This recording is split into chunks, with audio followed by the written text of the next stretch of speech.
on, everybody out there? This is your boy Dev of War Room Sports, and this is Jay. Hey, Merry Christmas! Merry Christmas! All right, we're here, so you guys can take a look at episode 231 of the War Room. In this episode, we discussed the "I Can't Breathe" T-shirt movement going on in the NBA, the NFL, and spreading around the entire sports world.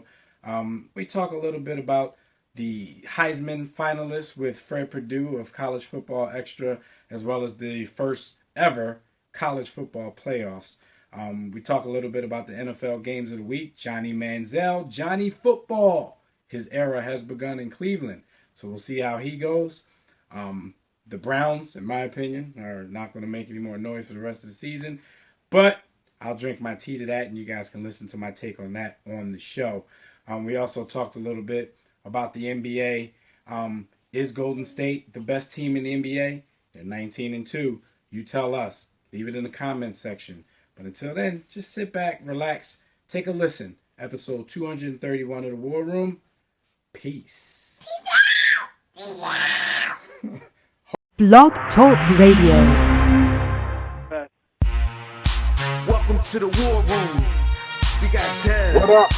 Kill, Jimmy, PJ, B. Austin, the hot dog commander. Give it to you how you want it in the 1 or 2 hour show to keep the brain running with the premise to talk sports on a national level. Bold with the topics, sort of like some rebels. When it's game time, they like the Fab Five during prime time. Sports conglomerate to speak their minds a little bit. For sports medicine and sports veterans and greats. The 4 for 26, so the war in Kuwait. It's the War Room with 5 nights at the round table. 5 Philly guys diversified and educated. Yes, we are. What up, what up, what up, what up? Sports fans, you are once again live in the War Room, brought to you as usual by War Room Sports on that WRS Podcast Network. I'm Devin McMillan, and I'm here at the round table with my partners, Jimmy the Blueprint Williams and B. Austin, the Hot Block Commander. We got another great show for you guys today because, you know, that's what we do, consisting of several hot sports topics, including the I Can't Breathe movement spreading through sports. So join us right now in the JW Philly Realty chat room at blogtalkradio.com/the War Room, or you can join us on Facebook or Twitter at War Room Sports so you can be a part of the conversations as well. You can also call us directly when we open up the Digital Extreme Tech hotline. That number is 323-410-0012. But before we get started, you know we got to shout out the other great shows on the War Room Sports Podcast Network. You can listen to the network from our main website, that's warroomsports.com, or you can get there directly at WRSPN.com. You'll find shows such as The War Room, The Broad Street Line with Roy and Chris, After Further Review 2.0, a.k.a. The Sideline Pass with the Mayor, The Tissue and the Tape Hip Hop Show with Phil and Savad, Sports Trap Radio with Brandon and Anthony, and a whole host of other shows. You can also check the listings over at fatsradio.com. That's PHATZ radio.com for air times of all your favorite WRSPN sports shows, including our show, The War Room, which airs on Sundays and Tuesdays at 3 p.m. And also, you know, we'd like to welcome back from a short hiatus the Gaffer and Hooligan Soccer Podcast. They just released an MLS Cup final show recently, so you can go to the network and check that out if you are a soccer head. Again, that's WRSPN.com. Fellas, I got a quick question for you guys, man, before we get started. Now, you know, if we were to participate in all the protests going on around the country, man, are we allowed to wear our War Room Sports Nelia while we're doing these protests? Our Nelia? Well, yeah, it could be our organization doesn't want to take a position, but you can go there and tell them that you're, you know, a part of War Room Sports. You just can't show them. So you got to tell them. It's about telling, not showing. Okay. Not action. Not only am I wearing my Nelia, but I'm wearing my Nelia, and I'm going out with the Honorable Minister Louis Farrakhan. Never mind. Let me shut up.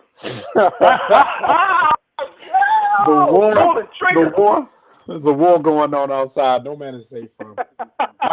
Yo, we are War Room Sports.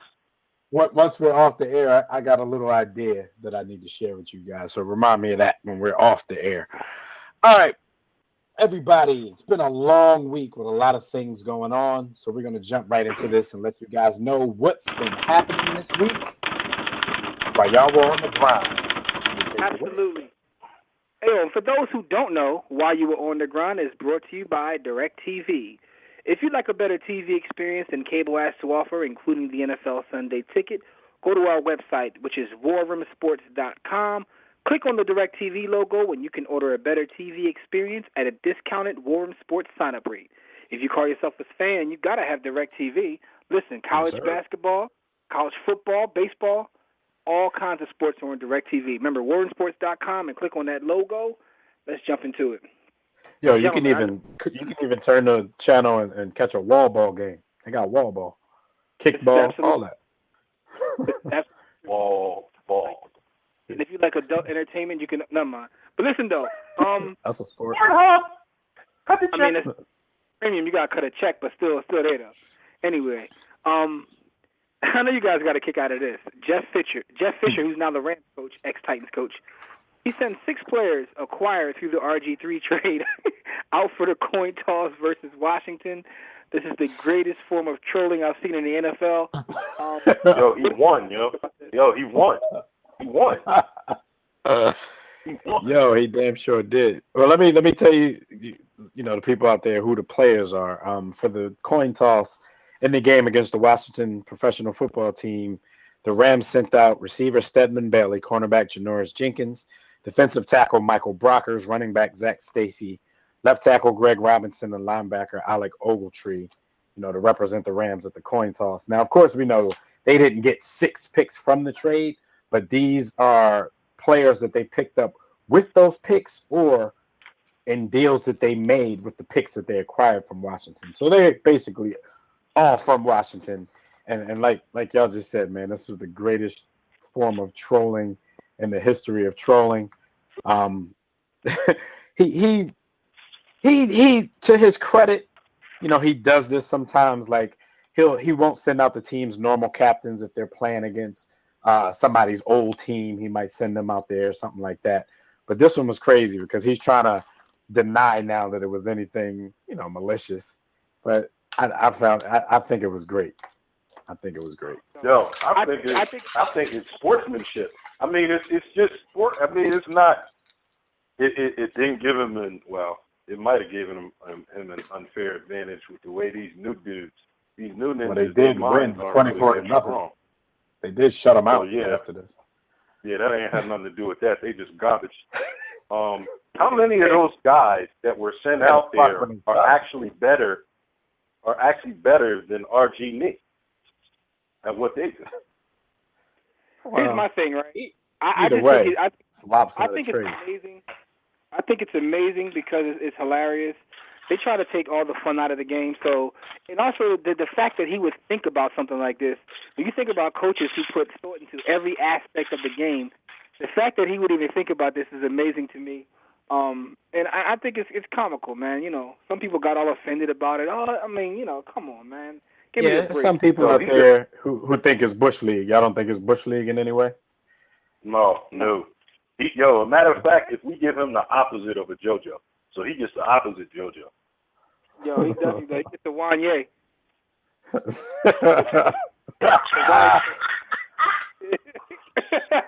But no, my find point him a female artist. Give him a blow. Uh-oh. But Oh, he gets the Denise Williams. He gets the Denise Williams award. Stephanie Mills. All out of control. The Stephanie Mills award for the week. But listen though, I just like the fact that he thought about it, man. But y'all dudes is bugging right now. Let's move on. Next story. Let's keep it in D.C. for the Washington professional football team. RG3, or as B often calls him, RG-Me. What's up with him punting and running under the ball for 40 minutes after practice? So he's staying after practice to, I guess practice, work on his game. But he's punting the ball and running under him 40 yards. What is this doing for him playing quarterback? Now, he's a quarterback. Yo, but this is the crazy part, Jim. The crazy part is he's doing this alone. He's like he's like that episode of The Simpsons where Milhouse was throwing the frisbee and running under it himself to go catch it because he didn't have any friends. Yo, this is my thing because everybody know that B. Austin is softening a little bit on this dude, and he's starting to feel sorry for him. Oh, now, reading this article, I could start to feel the same way, but then you think about certain things. The criticism that this guy gets is that, he doesn't work on his craft enough. He's too busy doing other things and trying to be famous and not working on his craft. Now, if you're staying after practice for 40 minutes, still in pads, I don't want to nitpick, but at the same time, I mean, you've been relegated to nothingness by your new coach because the dude, Colt McCoy, basically has a broken neck and they still won't start RG3 this week. If you're going to stay 40 minutes after practice, though, why can't you work on your drop backs, your mechanics, your accuracy, do some accuracy drills, do something like that. But you're just out there doing this lonely man's thing of punting the ball and running under it. I don't want to nitpick because, it's his life. He can do what he wants to do.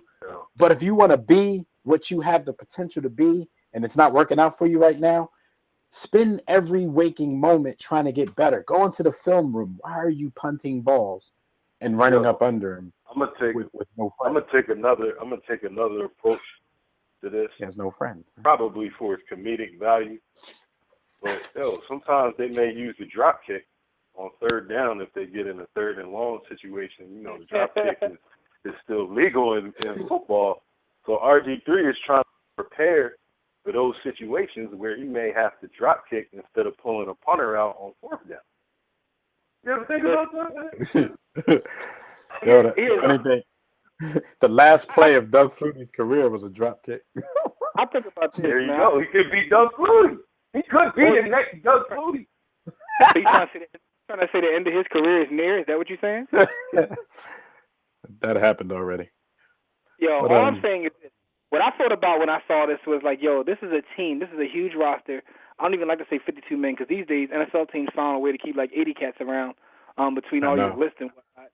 You know what I'm saying? But anyway, he can't find anyone to actually like work out with him, and there's no coach that wants to take the time to help him develop. Like, I'm not sure whether he asked for it, but even if not, if you're a coach and you see him staying after, like, let's work on this. Like, right. I mean, it's just a mess down there. No one wants to like invest any time with him. It's obvious he's gone. I mean, to me, it seems that way. I would be shocked if he came back. What do you guys think? Well, before I tell you that, let me read some quotes for you, because the person the person who actually reported this was a reporter from the Washington Post named Mike Jones. He was doing an interview with the Sports Junkie on 106.7 The Fan. So this is how the conversation went. He was telling them, he's like, okay, last Friday after practice, he was on the field by himself for like 40 minutes, just punting the ball and running after it, and punting the ball and running after it. The guy looks like he's lost, doesn't know what's going on. And so I did feel bad for him. So one of the junkies was like, so wait a minute. He was on the practice field in a bubble, just punting the ball like a kid would, just out in the backyard. And then dude said, yep, out there on the practice field. He stayed there. This was outside after everybody's in the locker room changing their clothes, getting ready to go. And he's just out there for like 40 minutes punting the ball. You run after it, punt the ball. Yo, this is sad, man, because this dude was Black Jesus before the TV show back in 2012. It's sad, man. His fall from grace is crazy, but he's young enough and talented enough where this doesn't have to be the end of his story, but he needs to work at it. I think he's felt a little entitled up until this point, and his work ethic, by all accounts, like I don't know the dude, but his work ethic, by all accounts, has been called into question. This isn't going to help his case any. You're spending extra time in practice, but you're not doing anything constructive unless you're trying to take the punter's job, because he does get the most work on this team. So I don't know, man. I don't know. Yeah, I mean, I don't know either. There's Sad. nothing else that can be said about this, man. Like, other than it's just, it's to the point where even like his detractors are like, it's sad, man. Like, I don't remember the way Ryan Leaf went out, but anyway. Ryan Leaf was an angry dude, so he went out, guns blazing. He went out better than this. Maybe he was an angry cat, yo. Take some notes. my man Jamarcus, Rubbish Garbage.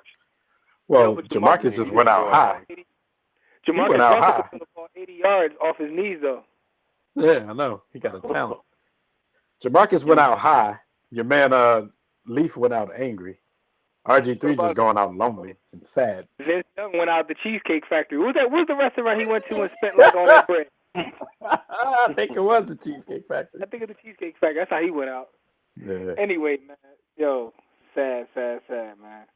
Sad. Still in Washington, ain't we? Let's keep it in D.C.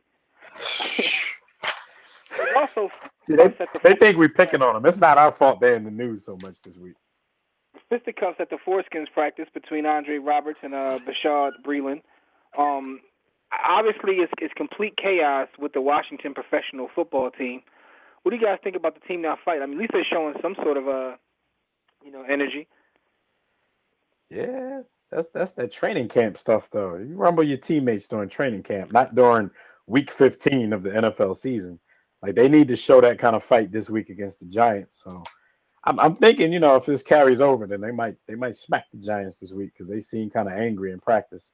And the bad thing about the whole fight was, at first it looked like something. It looked like Bashaud Breeland actually hit Roberts with a mean two-piece before they got to wrestling. But then I saw it from another angle, and both of those dudes were swinging open-handed. They were slapping each other, man. So I lost more respect. Yeah, it was a slap boxing in the street, under the street light. Yeah, Dad was kind enough to put a positive spin on this. I'm just going to say, if you're in week 14 and all the media can do is report on rumbles in practice, I mean, come on, man. Odell Beckham is about to come take a poop on your head. Fell to the Deadskins. Fell cross on the warpath. Losing for old DC. Humble, pick, we're sore. We don't want any more. Just had to bring that back. What was that from 2010 when B. Austin changed their fight song? Yeah. Pretty much. It applies more than ever now. It applies more than ever. Yeah, they got all kinds of nonsense going on. Yeah, they got all kinds of nonsense. Man, can we talk about the Wizards? Because my namesake Bradley Beal is going to do his thing, and John Wall is trying to vie for the best point guard in the world title. I mean, he's not there yet, but he's trying. Is that your way of he get a good shot at it this week because they play the Clippers. So is that your way of just not talking about what's going on with the Redskins, yo? Anyway, the next story I want to talk about, is Cam Newton, yo. Mike, were you really sick this week? What was the problem? I broke my back. What do you mean by that? You broke back is broken. What, a vertebrae or what portion? Spinal. Cam Newton. There's nothing else we got to say. Mike broke it down. That's what happened. That's it. Cam Newton broke his back in a car accident. You guys, what do you think? I mean, I saw the meme that went around says another turnover by Cam, which was actually stolen from the actual article. Because the first comment on the article, as soon as it was put up, somebody chimed in with that, another turnover by Cam. But did you see the cars after the accident? Cam Newton to me seems lucky to still be alive right now because his car flipped over 4 times. And like Jimmy said, the photo of the car, and he said it himself. He says every time he sees a photo of his car, he feels blessed to be alive. And he's like, you guys are asking me when I'm coming back. Who cares when I'm coming back? He's like, I'm just glad to be alive right now. So shout out to Cam, man, because that could have ended badly, not only because the car flipped over, fellas, but this occurred on a bridge. So, just think about horror if that thing would have flipped a little closer to the edge of that bridge. Like, he wouldn't have got out of there with a broken back. So, 2 vertebrae, whatever he broke in his back. Yeah, he was about a couple inches away from being like a 30 for 30 in next year or something like that. Yeah, exactly. God bless him. Shout out to Cam, man. Yeah, God bless him. I mean, God bless him. We think you a bum here on the War Room, but we still don't want to see you lose your life You know, I Well, no, ain't you giving I him don't bum call him status bum yet. yet. Yeah, I don't haven't given him bum status yet. No, I haven't given him bum. Y'all haven't. No, No, I haven't given Wait, him bum. what's taking y'all so long? Because He's just Jimmy's scared of our black. Jimmy's he's scared of our still black so- audience. I know his answer. No, not really. I mean, part of it is because he's my quarterback on my fantasy team, so you know I'm partial to Still the got monkey, hope. but to keep it a bean. But also behind that, though, I do see potential in Cam, but his mechanics are just not. I think he needs some work. Like it's amazing what coaching can do. I don't think he's getting coached up as a quarterback because his fundamentals don't seem to be there, but he has the potential, man. And he got to stop throwing the ball 100 miles. But Ryan Leaf had potential. I mean, you know, it depends upon who you ask. Some people say he's going to be a bum from day one. Yeah. Here, I mean, here's Cam has showed some of, you know, he's lived up to some of his potential. He's just wildly inconsistent. But I wouldn't give him bum status yet. He had a great game last week. I mean, but then the week before, you're like, yo. So I mean, he's very Yo, but that- inconsistent. Definitely shown flags. Hey, Jim, Ryan Leaf has never shown flags. The fact that you said he had a great game, I thought about that too. It's like we all know Cam, like you said, he's kind of a front runner, and his whole demeanor is different when he plays well. So he was on his, you know, I'm laughing and joking and you know, just jovial Cam. I think this might have been God's way of like pulling him back to earth a little bit because he was on a high from that game. So let me He could have did something else. He had to go this far, though, did he? Let me break. Yo, you see the Break my comment man from back. Casey Mack in the chat room said Cam equals suicide attempt. Damn. Damn, how you make that leap? How you make that leap? We ain't done our speculation game in a long time. But Casey Mack. What I'm saying though, like, right, if that's your objective, you can like Robin Williams it, or you can do like Floyd's man, but to like. Jimmy, too soon, man. Oh, my fault. Hey, man, let's move on, man. Yo, we're going to get into that in a minute, but real quick, though, what do you guys think about Jason Worth being sentenced to 10 days in the clink for his reckless driving? Yo, Jason Worth gonna get done. Hey, yo, it's crazy. Yo, because the funny thing is, I think a lot of why, you know, because you don't normally see people getting sentenced to jail time for this, especially rich dudes with good lawyers. But when he was pulled over doing 105, and the cop had to basically chase him for a little while because he actually saw Jason Worth from the point where his car was stopped. He was about to get onto an on-ramp onto the Beltway. And he said, you know, he heard the engine rev. So the engine rev, and he took off. So the cop took off after him. And he said at one point, the cop said he was doing 105 in his cruiser, and Jason Worth was still pulling away from him. So this dude had to know the police were behind him. So I think that has a lot to do with why he was actually sentenced to 10 days. And then when the guy pulled him over, he asked him, he's like, you know, do you know what you were doing back there? And his answer was, yeah, pressing my luck. So, you know, let us say something like that to the cop. Let us say something like that to the cop.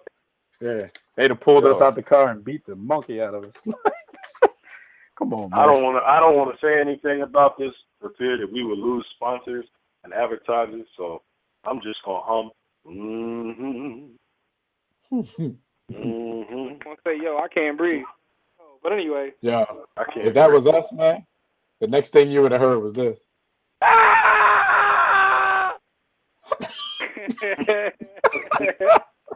Yo, stop tasing me!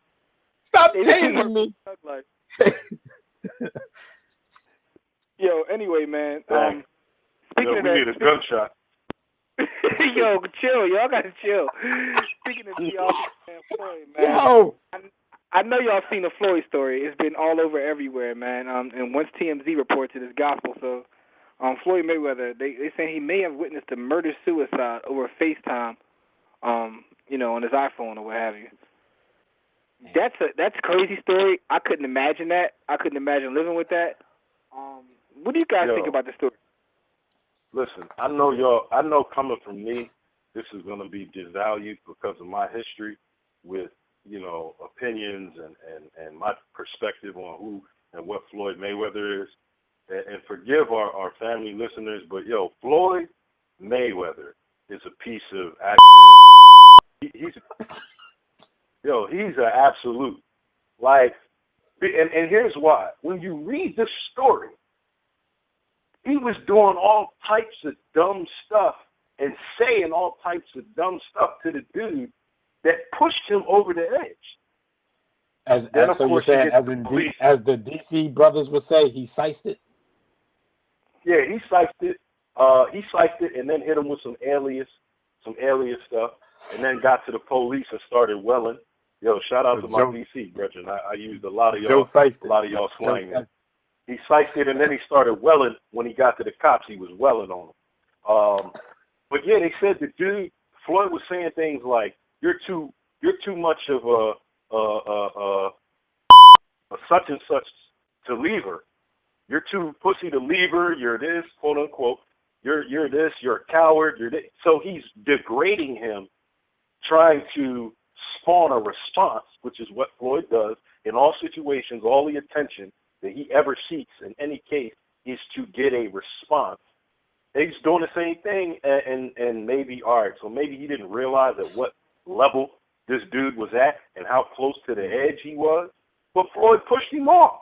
Then he hit the distraught button, and he says he's distraught, but he's at the Clippers game smiling and yucking it up the same night. Come on. Damn! Yo, man, I didn't know that. Yo, I didn't know he that. went to the Clippers game and was, Come on. Yeah, One of my peoples just killed their wife and committed suicide. I'm probably gonna get them tickets to somebody. No doubt. That's kind of. It's funny because when I first heard this story, I was like, yo, I kind of like felt bad for him in a sense. Like, I'm like, yo, I couldn't imagine witnessing that. Then Monica hit me with a whole new theory. She was like, I think that Floyd must have been smashing his chick, and the boy found out, and that was his way of getting back at both of them. Now, of course, that's all speculation. But then you hear the story about Floyd, like, talking, talking feces to the boy. It's like, I don't know what to think at this point. Yeah, and everybody out there, don't get it twisted. By no means are we blaming Floyd. It's not when we say he was hyping him up or whatever. Of course, he wasn't saying to go over there and shoot the woman. But, if somebody is angry and they're talking about, their woman and what they might do, it's probably not the best idea in the world to just throw gasoline on that fire and try to get him at that very moment. You should leave her and call him all kinds of names, because apparently who's actually her name is Stephanie Mosley. She's a well-known backup dancer from VH1's Hit the Floor. I know she was in I only know this because we know a woman that we went to college with who was one of the dancers in the movie Idlewild. She was also in that movie. And her husband, Earl Hayes, was a rapper on Floyd Mayweather's The Money Team label. So apparently she was in a bathtub while this conversation was going on. So he walked off upset because of the edging on that he got from Floyd. And mind you, again, we're not saying he was edging him on to kill his wife, but he was definitely trying to get her to leave because she apparently, had some infidelities and had an affair with Trey Songz, among other people. And it was crazy. He left the room and shot her 10 to 12 shots while she was in the bathtub. And he didn't kill himself until the police knocked on the door. They knocked on the door. They heard a gunshot and they kind of retreated a little bit. And then the SWAT team came, knocked the door down, and saw the gruesome scene. So that's how it went down. That's something like I don't know if Floyd actually saw the murder, because I'm like, why would you take the phone with you? Like, look what I'm about to do. He may have just heard that part, but the police are actually going to question him. So I guess those details will come out eventually, unless Floyd goes in with the hood mentality to don't snitch, like it matters now. I mean, they're both deceased. Yeah, what does that matter at this point? So who knows, man? But that's a messed up situation, whether you saw it, heard it, and the fact that it might weigh on your conscience that you may have had a tiny bit to do with it. But I guess it didn't weigh on his conscience because, like B. Austin said, B. Austin laid out a case that made me change my whole opinion of the thing. I didn't know all that. No, I didn't know he was at the game. Like, he just hit me with the factual. I'm reassessing my feelings right now, man. Yo. Yeah, anyway, Dude man. is a piece of trash, yo. Yo, man, and I gotta say this, man. Like, indeed, if that is the case, right, that he actually did that. I mean, he's a piece of excrement, man. You can't just go to the game and then after you went through that situation when you're out there definitely looking for sympathy. He even got 50. Like 50 even felt some type way. Like sent him a shout out. It was like a sideways shout out, but he still. I'm about to say that shout out made no sense, but that's 50. Yeah, but he still reached out to him. He felt some type way. So for that, Floyd Joe. You should be ashamed of yourself. The way you carry yourself. Throw one of them in there for Jason Worth too, real quick before we move on. Hold up. As a matter of fact, Jason Worth, you get one, but and more than that, the entire Washington professional football team, you had like 5 stories that just went down. So all the chaos there, yo, for the whole organization, yo. The whole DMV. You should be ashamed of yourself. The way you carry yourself. All right, man. Let me run through these birthdays real quick because we got Fred Perdue of College Football Extra waiting for us on the line to talk about what's going on in college football. And everybody knows that's, the Heisman Trophy finalists have been announced. That's going to go down on Saturday. The playoffs field has been set. And right after the Heisman Trophy announcement presentation on Saturday, you got the U Part 2, 30 for 30 documentary. That should be interesting because everybody loved the U Part 1. But before we do that, I think Fred is in it, man. I think Fred's in that documentary, man. He might be. But the birthdays are brought to you by Digital Extreme Technologies. Do you or your business need a custom website? Well, for dynamic, professional, and most of all, affordable custom website solutions, you need Digital Extreme Technologies. No need to break the bank for an effective online presence. Top quality, results-driven websites at incredibly affordable prices. Financing options are available as well. So visit digitalextremetech.com or call 267-205-4203. And for discounted rates, be sure to tell them War Room Sports sent you. All right, so we just got 3 quick birthdays. Sharif Abdul-Rahim turns 38 today. Shout out to Sharif Abdul-Rahim because he, for a long time in the league, was a 20-10 guy, but stuck in Grizzly land where, nothing was going on as far as playoffs and everything was concerned. But shout out to Underrated. Sharif. He was a baller. He's 38, though. I'm wondering why he's been out of the league so long. I guess there was just no more room for... Yo, he made me and B. Austin's all Aki team. He's on the all-Aki team. That's what's up. Shout out to Aki, Sharif Abdul-Rahim. Willie McGinnis, former Patriots linebacker, turns 43.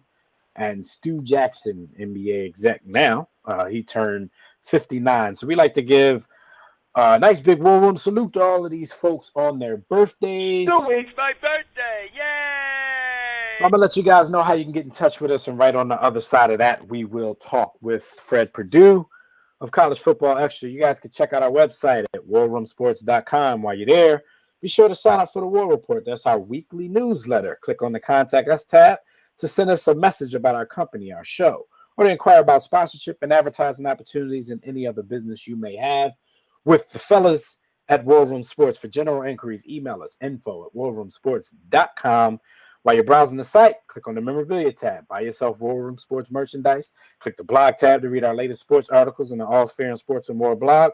Then you can click the respective icons and tabs to like our Facebook page, to follow us on Twitter, subscribe to our iTunes podcast, watch our videos at warroomsportstv.com, listen to the network at WRSPN.com, and to download our free War Room Sports mobile app on Android or iOS to get everything I just mentioned right there on the go. So if you guys want to talk to us right now during the show, you can join the JW Philly Realty chat room. That's blogtalkradio.com/the War Room. To enter the chat room, just sign up for a free profile on Blog Talk Radio. If you don't want to create an account, you can sign in through your Facebook and Twitter accounts. And while you're at it, click follow to get updates and reminders about the show. We'll be taking questions and reading posts from Facebook, Twitter, and the chat room during the show. If you want to call in and speak to us after we talk to the homie Fred Perdue, you can dial the Digital Extreme Technologies hotline at numbers 323-410-0012. Press 1 when prompted. And if you're already listening from your phone, Just press 1 if you want to talk to the fellas. All right. Hey, what's happening, everybody? This is Jamel Hill, the Hers from His and Hers on ESPN2, and you are in the War Room on the War Room Sports Podcast Network. All right. Well, Fred Perdue from collegefootballextra.com is a part of our Hot Topics segment. So real quick, Jimmy, you want to tell everybody who Hot Topics are brought to them by? Absolutely. And everybody knows how I feel about this sponsor. I love all our sponsors, though. Shout out to all of them. And as usual, thanks for your support. But if your schedule is too hectic to read as much as you want, try audiobooks and kick back and let someone else do the reading for you. Go to audibletrial.com/warroomsports, and in no time you can listen to a lot of bestsellers and a lot of great sports books. There's a lot of great sports books, a lot of great hip-hop books, a lot of great fiction, non-fiction, 50 Shades of Grey if you into that, you know what I mean? But anyway, audibletrial.com/warroomsports. You can go right now and get a free audiobook. Just try it out and see if you like it. Audibletrial.com/warroomsports. Let's get to the homie Fred. All right. And on the line with us, as he is every week during the college football season, it's Fred Perdue of collegefootballextra.com. Fred, what's going on tonight, bro? What's going on, fellas? How y'all doing? Pretty good, man. How are you? I'm pretty good. Can't complain. All right, cool. We just got a few topics this time around because we got some big things happening this weekend that aren't really game related. Let's jump into the playoff field. We got the 4 teams that are going to be in the playoffs. Do you think the committee got the playoff field right? Because there was a lot of controversy, over how the field came to be, especially judging by what the standings were just a week before. You think they got it right?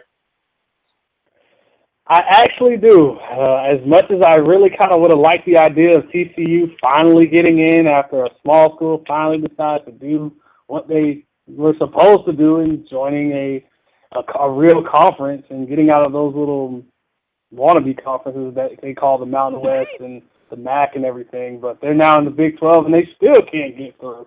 But Ohio State, man, when you blow out a team like Wisconsin, who has been very good over the last 5 years, it's hard to deny them, even with a third-string quarterback. Can I just say Urban Meyer will have the biggest quarterback controversy I have ever seen. 3 quarterbacks going into next year. Braxton Miller coming back healthy with the shoulder. J.T. Barrett coming back from a broken ankle, and now you have Cardale Jones, the third-string quarterback who can actually throw the football. Now all 3 guys can do a little bit of everything. What do? Who transfers? Yeah, because somebody's going to have to leave that program. But the crazy part, just the week before, the controversy was TCU at number 3 over, undefeated Florida State. So, how do you get taken from number 3 to out of the 4 altogether in a matter of 1 week? You think it's just the margin of victory that Ohio State won by? Do you think that their game was that impressive that it just had to go down this way? I don't think it wasn't really the margin of victory, because if you look at it, TCU's been blowing everyone out for the last couple of weeks. But when you say Ohio State, you hear dollar signs just going off everywhere. And economics does go into college football. Ohio State fan base will travel. They will go see. Alabama go play over there. They're Buckeyes, and that's the thing. When you have, yes, it's just that's what it is. It's the economics, the almighty dollar. TCU has a pretty good fan base, but Alabama, Ohio State those are 2 traditional powers. Oregon is new money in college football, and Florida State's kind of the old money too. So you have 4 programs that are just going to bring a lot of talent across the field, as well as a lot of fans in the seats. All right, so we're not even going to get like predictions or anything from you until that time comes. So we'll hold off on that. Yeah, because I can't give them to you yet. Well, let's talk a little bit about the Heisman Trophy presentation that's coming up on Saturday. They named the 3 finalists for the Heisman Trophy. You can tell us here, who do you think? Well, first of all, give us a brief case for all three guys, and then let us know, who you think is going to take the trophy. Well, I don't really have a case for Amari Cooper. No wide receivers don't win Heisman trophies. Also, Melvin Gordon, while you did give me 2,000 yards, you did nothing against Ohio State. And Marcus Mariota's been the best player in the country, silently but loudly, in his region of the nation. So it's easy to pick him. Thing is, for me, the one thing I said, normally the committee brings out, they say, hey, we're going to bring in 4 or 5 guys every year. Well, they weren't going to invite Jameis Winston this time. With all the stuff going on, they were not going to do that. If you notice, they did bring 3. You can't bring in 4 if you don't bring in Jameis Winston. You don't have that issue of just like Johnny Manziel, all of the controversy and everything. And really, quite honestly, Jameis Winston hasn't played good enough to be in this Heisman. So I honestly think it's going to be Marcus Mariota to win this thing. All right. So you think it's going to be a runaway? Because a lot of people think it's a landslide victory for him. I don't think it'll be a run. I think Melvin Gordon may challenge, but it's not going to be close as most years. Yo, Mariota's something like 38 touchdowns, 2 interceptions this season. Something like that. Mariota's just a walking touchdown machine in college football. That's the thing. And granted, we're not talking the NFL, so I won't even get into all I know. I don't know how many touchdowns he has. I just know he only has 2 interceptions. That's it. Yeah, and I also know that Eagles fans are clamoring for the Eagles to make some kind of RG3 type deal and give up the house to move up and get him. And to those people, I say, go kill yourself. Beware, Eagles fans. Beware. Beware. Kill yourself. Yeah, these are the same. 2.0, but you didn't hear that from me, guys. Fred, these are the same people who were clamoring for Geno Smith a few years ago, and so I don't pay my own fan base any mind anymore, man. I can't with them. No, but it's beyond your fan base. Part of it is because the national media, they love giving Blumpkins to your coach Chip Kelly. They think that he can put anybody back there and make them a quarterback. They think he can. Brian Lee. See, but that's different. That narrative that the national media has, Jimmy, different than the narrative from the fans, because the fans swears he needs this super run threat and he needs a quarterback from Oregon and all this kind of stuff. Well, the fact of the matter is the fans aren't like any quarterback back there. They just don't like, they're not, short of having Brady and Manning, they don't care who's back there. I will say this much. As a New England Patriot fan, I would love to have Amari Cooper. Just saying, Amari Cooper's a beast. I'd appreciate that. All right, so won't care about Belichick. All right, so last thing, directly after the Heisman presentation, you got the 30 for 30 documentary, The U, part 2. What have you seen from this? Have you just seen the previews? Because I know you do know the director. Have you heard of exactly what they're going to delve into during this documentary? What should we expect? Just not the cat out of the bag a little bit, but I do got to give a big shout out to my boy Billy Corbin from Raconteur. The first one was just so great. I had a chance to talk to him about a couple years ago when this was all in the works, and he didn't even let me know it was actually going to be out there yet. But I was like, man, is there going to be a number 2? And he's like, just have to wait and see. And then it was kind of like a yes, but not a yes. Can't really tell you. But I really think it's going to be a good movie. The one thing I will say about it is it's going to be a little bit of a continuation, but you're going to get a lot more insight into the program, and that's one thing a lot of fans and a lot of people on the outside don't understand, have never really got a chance to see. And that's what's going to be great about this. So you get a lot more insight and just get to see what the culture is down there at the U. Cool. So I'm definitely looking forward to that. I thought the first one was really well done as well. So I'm definitely looking forward to seeing this one. So Fred, like I said, we're gonna have to get with you a little later so we can get your predictions for these, I guess, Final Four games, since we got a Final Four in college football now. this is a big deal, Most the first ever college football playoff. But let everybody know before you get out of here where they can find you on the internet, Twitter, all that good stuff. You guys can reach me on Twitter at FPurdueSports. I'm going to be all over the Heisman, all over this, the U Part 2. You can also catch me at collegefootballextra.com. I'm going to have a nice little review on this one because I expect great things from the U Part 2, as well as my predictions. Can't wait to give that. I got a couple interesting ones, so be on the lookout for that. All right, cool, man. As usual, it's good to have you in the war room, and we'll talk to you next week. All right, guys. By the way, we gotta get an episode of this Field Vision, man. I got some things to tell y'all. Got some things to discuss, man. So we'll be calling you for that real soon. All right. All right, guys. Thanks for having me on. All right, take it easy. All right, that's Fred Purdue, everybody. CollegeFootballExtra.com, and like he said, you can catch him on Twitter at FPurdueSports. He'll be live tweeting Heisman Saturday night, so link up with him on Twitter and talk that ish.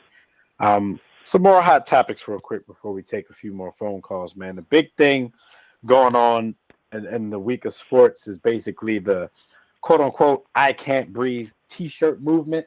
It's kind of widespread in the NBA right now, but it's spread from the NBA to the NFL to college basketball. Last night as the Georgetown Hoyas, whole team lined up before the game for the national anthem with their I Can't Breathe T-shirts, kind of in tribute to Eric Garner and the other young African-American males who've been who've fallen victim to police brutality. What do you guys think of the whole movement? The first person I think we saw with an I Can't Breathe T-shirt was Derrick Rose. And then, of course, LeBron James jumped on board. He and Kyrie Irving, the Brooklyn Nets, some of their guys had him. Reggie Bush didn't have a T-shirt, but he drew it on his Under Armour. Yo, Reggie, come on, man. He drew it on his Under Armour. Jimmy took all the Jimmy's theory is that Reggie is just being cheap. My theory is he doesn't have clout anymore, so he couldn't get a T-shirt last minute. If he was still, dating Kim K, she could have had him to him in, like less than 12 hours. She could have hooked that up. But Reggie's no longer important. Then you had Kobe and the Lakers who did it recently. So what does this mean, guys? Do you appreciate the stand that they're taking? Does it even mean anything? Because I've run across some fans who said, wearing a T-shirt is not really going to mean anything. Matter of fact, I think we have one of those fans on the line. Do you agree with that sentiment that wearing these T-shirts isn't going to do anything, or do you think there's something deeper that lies with it? I agree. I think it's a great step. I think it's a great step. The problem that I have with this is, first of all, awareness. And today we have to give all of this context and understand the society we live in and the amount of stimuli that the masses are bombarded with on a day-to-day. So there's so many media outlets. There's so much going on. Anything that can grab people across different walks of life, across different, platforms, even if they're grabbing onto it because it's a fad or they think it's quote unquote cool. Awareness to something this sensitive and this important that's been going on for 500, 600 years in this country, it's a great step. It's a great step, and I'm happy and proud of all athletes, not just African Americans, but especially them that have stepped forward to take a stand and put these T-shirts on. My problem is there's a void in leadership in the Black community to be able to harness this energy and apply it in the right directions with a step-by-step plan to take it to the next level. So my fear is that all of this is going to be for nothing because it's going to dwindle out and the attention of the masses and public is going to go away or go on to the next sensational thing. This is a sensational topic and a sensational step, but it has meaning. it has value.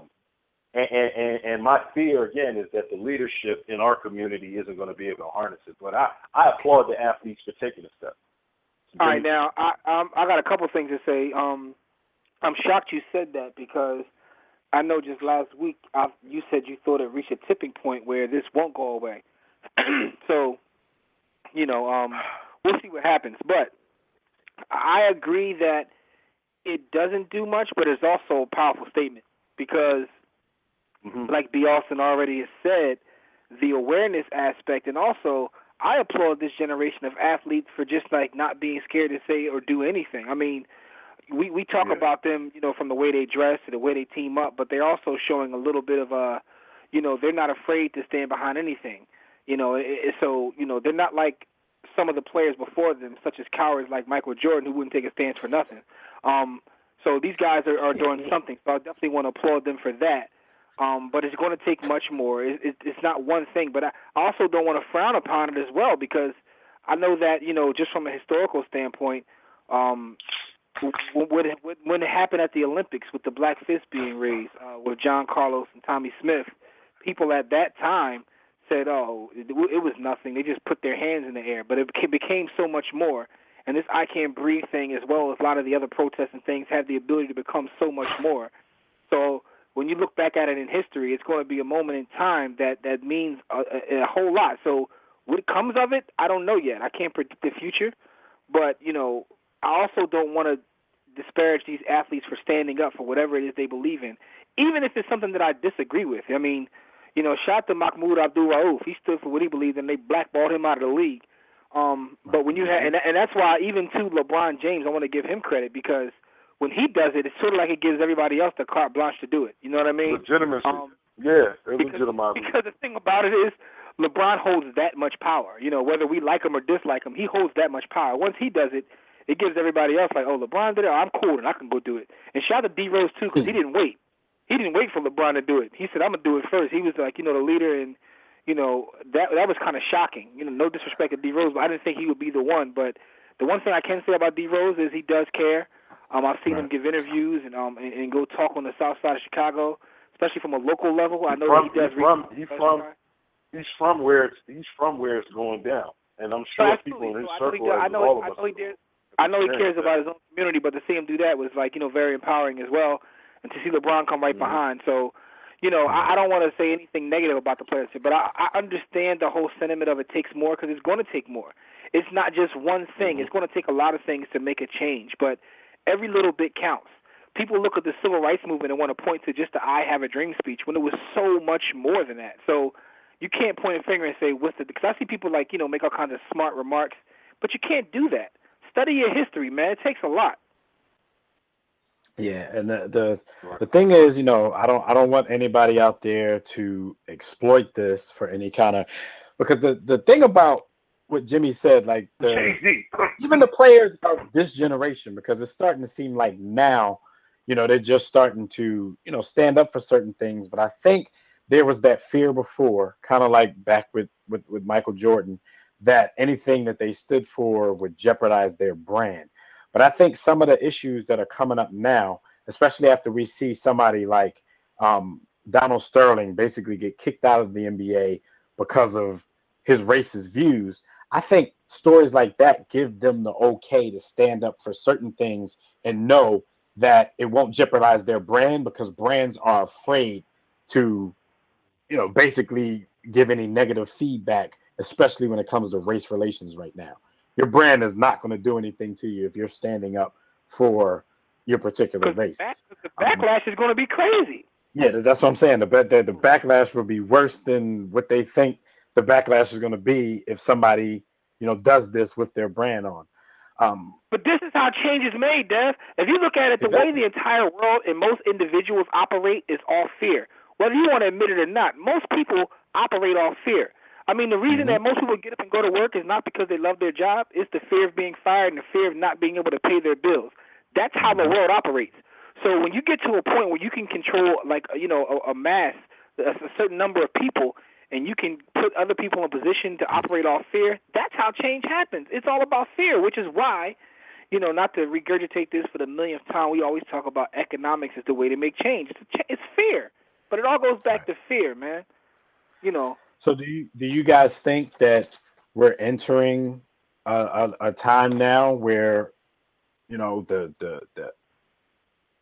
athlete activist is basically back, or like Bielsa said, Bielsa's fear was that people will stand for something and get on board with certain popular movements, and then all of a sudden you don't hear anything else about it? Or do you guys just think we're back into a time where guys are gonna here's the funny thing and the sad thing. Now I know what I said last week, or I said I think society is close to a tipping point, and I don't back off. I think you was talking about yourself because you was round up. I think you was talking about yourself. Yeah.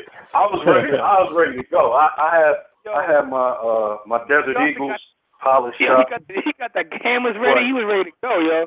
But let me say this: I do think society and the global society is at a tipping point, because here's the thing, right? As black men, our value in America is as entertainment. We're singers, we're dancers, we're rappers, we're athletes. And then outside of that, the image that is painted to the rest of the world is that we're criminalized. We're criminalized, we're marginalized, and we're disenfranchised. So I gave you a lot of eyes there. But that's who and what we are to the rest of the world. So what I saw last week, it was more than just people in the U.S. protesting. There was people in Pakistan with this hashtag and marching. There was people in India. There was people in Europe, like white people. So it's one of the first times in a long time that I can remember where other people took up the mantle of something with regards to black people in the U.S. I haven't seen that many, many times. Outside of us talking about civil rights, or going back prior to that talking about, physical slavery, you just don't see it. And this is one of the first times that I had ever seen it. So in that regard, I do think that the world is at a bit of a tipping point. Now, back to what I'm saying about not having the leadership here, like when we look at who leads within the black community, there's a void, man. There's a void. There's a huge void. Even when you look at guys like hold on, Jimmy. Even when you look at guys like John Carlos, or you look at your Muhammad Ali's, or you look at Jim Brown, they were the face of things, but they followed leadership, and we all know who their leaders were, even without going into there was leadership. That doesn't really exist. Like Al Sharpton is a caricature. The good brother minister, God bless him, but cats aren't following him. So who do these guys take their marching orders from outside of a hashtag and they're getting popular on Twitter? But my thing is this: I somewhat disagree with that because, well, first off, there's leadership. No, because there are a lot of people who lead, they just don't get the attention. The people who lead from within their communities. You don't have any national leaders at this point, but I also don't think we're at a point where you need a national. That was a different time. And people were, and it's this so-called Black Messiah, as was pointed out in the COINTELPRO documents. People don't want a Black Messiah, so therefore anytime anyone rose to those ranks, or even someone like Fred Hampton who had the ability to rise to those ranks, they were knocked off. But the fact of the matter is, you have other cultures, other ethnicities who move in unison and don't have that so-called Messiah or one leader that everyone follows. I mean, you have to look at the time where we don't need a Dr. King, or we don't need that one person we're all going to follow. We don't need that because that's but not where we're at. I don't ever think there was a messianic leader. I mean, there was just there were men of high stature.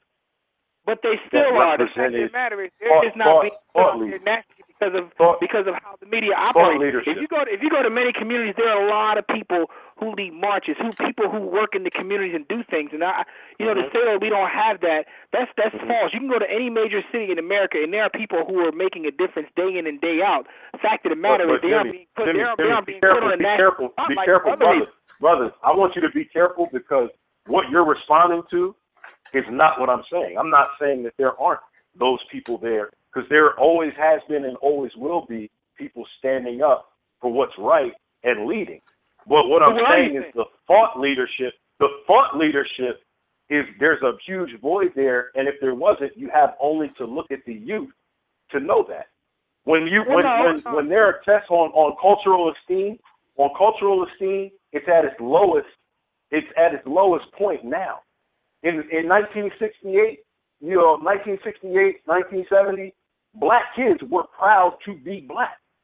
Well, you can't really say that now. That's not from a lack of leadership. That's because at this point, that's because at this point we've been led to believe this whole thing that we're equal. You know what I mean? But we've been led to believe, right? We have been led. That is right, but here's the thing: there's nobody to lead in the opposite direction. Listen to this: when you there's had not a group that leads in. When you had separate but equal, right? You actually had more black affluent people. You had more things being done because we were forced to do it. Right. Once they give us, we definitely agree. Once we get these perceived equal rights, all that means is we can give them our money. That's at the end of the day. That's what it means. Because when you saw so many people coming up from the black base who had economic power based upon having no other choice but to create our own markets, but to create our own doctors, because we couldn't use your facilities. Okay, let's get some of that money for ourselves. Therefore, you don't see that so-called leadership. And now, when you brought that up, we're actually saying similar things, I believe, because I believe that term you just brought up and how you elaborated what that was, that's a part of what killed black leadership in this country. But we're going way away from sports now, man. Yeah, to me, Scott, it always goes back to economics. Well, BS in Skyview 1 in the chat room, he named Elijah Cummings as a leader. If you agree with that or not. He named one. The rep from he's doing his thing. I could sit around and name a lot, but my point is I don't think that we're in a position where we need that so-called, I like to use that term because that's what they use in COINTELPRO, the black messiah. Like, we don't need that black messiah right now. We need to, But you keep saying black messiah, Medgar Evers, Fred Hampton, Martin Luther King, Malcolm X, those weren't messianic figures. They were just No. They were all, and everybody you named was called black messiahs in the FBI. Yeah, he's talking about how they were referred to in the COINTELPRO. That's how they were referred to. They were referred to. That's the kind of figure they're talking about, like how everybody, how we feel about Martin Luther King, thinking that we need leaders like that right now. Those are the black messiahs. I feel a different way, but that's neither here nor there. My point is though, every gentleman you named was called the black messiah in those files. But with all that being said, I think that we're just in a different place. And to answer Dev's question, the original question, I'm hopeful. You know what I mean? I'm hopeful because I do see the difference now. Whether they're doing it for reasons that they really believe in it, or whether they're doing it to enhance their brand, the fact of the matter is they're doing it. So I'm hopeful, and the babies are looking at. Absolutely, and I do have respect. All I know is I better not see. LeBron's game, but LeBron has to get credit because even the small thing he did with the Trayvon Martin thing, he did something because guys that came before him, including Kobe as well as Mike, they just weren't willing to do that for all kinds of reasons. You know what I mean? But with that being said, LeBron has kind of like changed. He's become like the global icon in terms of economics as well as from a social standpoint. He does he does something. So got to give him credit for that. Yeah. Speaking of Kobe, as I mentioned, Kobe and the Lakers wore the I Can't Breathe shirts as well.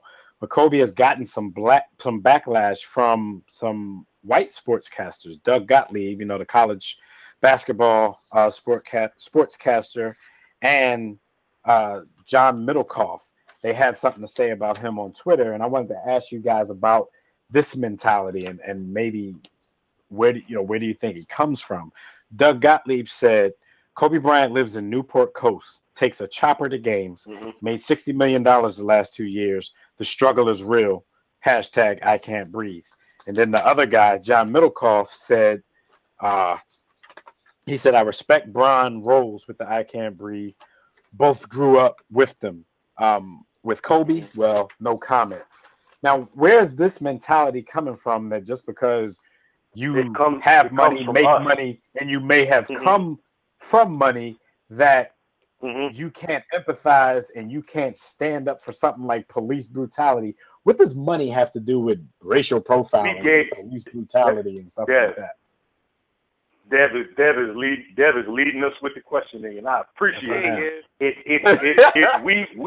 We as black people essentially gave white people the license to judge Kobe Bryant because of the difference. And to be honest, if you want to go really deep, I don't think Doug Gottlieb or the other gentlemen were necessarily thinking this deeply.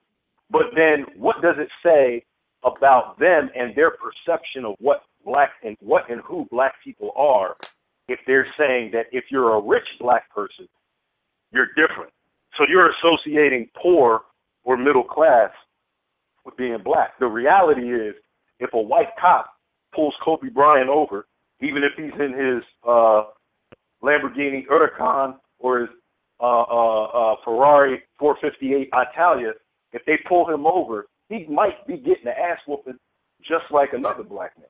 Now, the difference being Kobe's experience has been much more global than most, and in a lot of ways he can't relate to being a normal person, but that's not just based on his ethnicity or his race.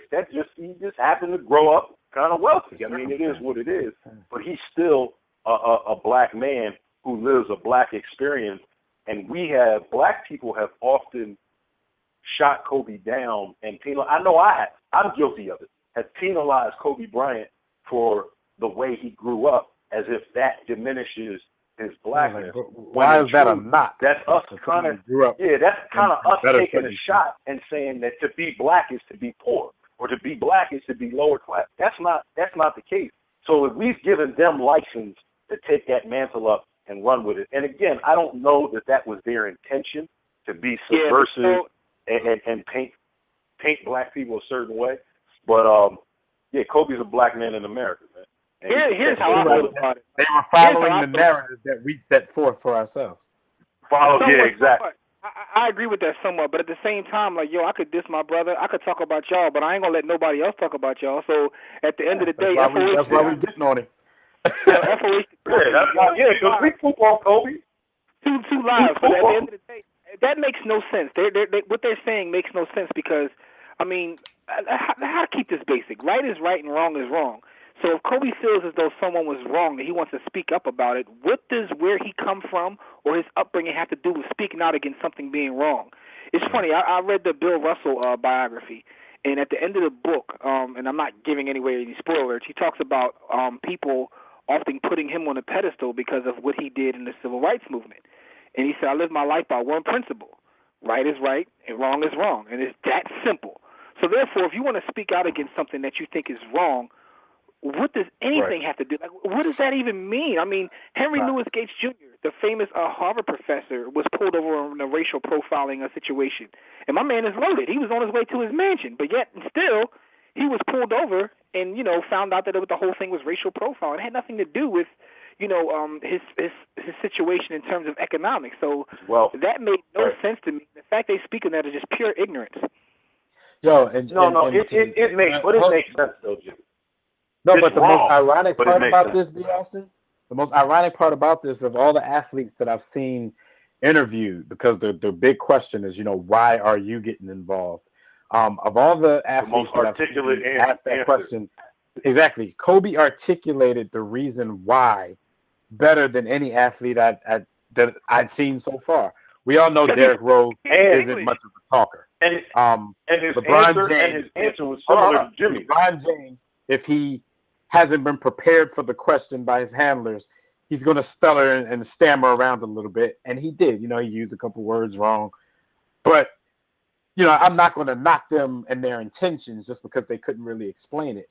But the fact that Kobe stood out in front of his locker for like 3 minutes explaining the whole thing and saying some of the points that we said, like, this isn't really, he's like, black people weren't the only people out there, protesting. This is a human issue. It basically goes back to what Jimmy was just saying. Right is right and wrong is wrong. Right. So like to question somebody on that because of their upbringing, that really makes no sense. Like, I didn't see Doug questioning the white comedian. What'd you say? So if I grow up rich, I don't have the right to speak on anything, even if I think somebody's being wrong? Like, It makes no sense. It makes no sense. It makes no sense at all. So what? Kobe lives on the whatever coast you said he lives on. I mean, he's a famous basketball player. All the guys that you guys are talking about are also rich. They also go home to their mansions, okay, because they grew up and a little less fortunate than Kobe. I don't think that makes anybody any more qualified to speak on racial profiling and police brutality than the next man or any other subject, as Jimmy alluded to. So I think it was really ignorant. Of course, both of them gave their obligatory Twitter apologies, took the post down as if they weren't screenshot 4,000 times prior to that. But, y'all know how it goes, man. And that's how that one went. Let's go to the lines and take a few calls. I don't know if people want to talk about this or they want to talk about something else, but we're going to take some quick calls. Way off on the tangent. Yeah, so, whoever's on the line, these are going to be quick calls, so make your points because we got to move on. We're going to go to Rob out in California. Yay. Rob, what's going on? You're in the war room. Good, bro. What up, Rob? What's up, y'all? How y'all doing, man? What's up, beloved? I'm getting it in. All right, I'm gonna hear real quick. First things first, yo. So big Tobias, man, that Oregon is coming. Y'all take care of Ohio State. Florida's gonna get taken care of. We're gonna send Roll Tide rolling back to that Alabama cotton patch, man. Damn! Hold on. Real quick, man, because we got Tobias on the line, man. So we're going to let him defend himself real quick. Tobias, you here, man? Yeah, I'm here. What's up, man? Yeah, I'm here. Rob, we got Rob from California on the line, man, and he told us to tell you that Oregon is going to tell him what you said, Rob. We're going to let him defend himself. I said we're going to sell Roll Tide back to that Alabama cotton patch. You know that. Well, you got to say about that, all I got to say is that I think James is going to make Oregon as famous that on New Year's Day. But here we go. But if Oregon somehow slips by this is all I got to say. Oregon ain't man enough to beat Alabama. And I'll wait till my turn to call. That's what Auburn said. That's what Auburn said about Florida State. Come on now. All right, Tobias, we get right back to you in a minute. Yo, I mean, that basically, Rob, what he said is you guys, the Oregon Ducks, they sit down when they go to the bathroom as opposed to stand up. That's what he's saying. So, what else you got? Rob, what's up? What do you want to talk about? Okay, and Jimmy alluded to, what y'all was talking about, Jimmy alluded to the best thing, which is economics. Jim Brown said this about the March on Washington. It was good, but it wasn't enough because all it really showed is black solidarity, and he said I already knew that. But when people were going to the and marching on Washington, who owned the hotels? Who owned the restaurants? Right. Us as a people have to get on the economics and invest in the black businesses. Start coming together and collaborate each other economically. And I think Tim Wise said the best. LeBron James could have did, or somebody could have took a stand and just not play one game in protest. If Garth Brooks can do it, why can't they do it? And I don't want to get into that about this, this whole, capitalist system also brings out. I understand what you're saying, Rob. lesser. What would not playing an NBA game have to do with this particular protest? I think the Clippers should have sat out games when they were protesting the whole Donald Sterling thing because it hits the people in the pockets that need to be hit. But boycotting an NBA game for police brutality, what does that actually do to the police? That's true. I mean, That's true.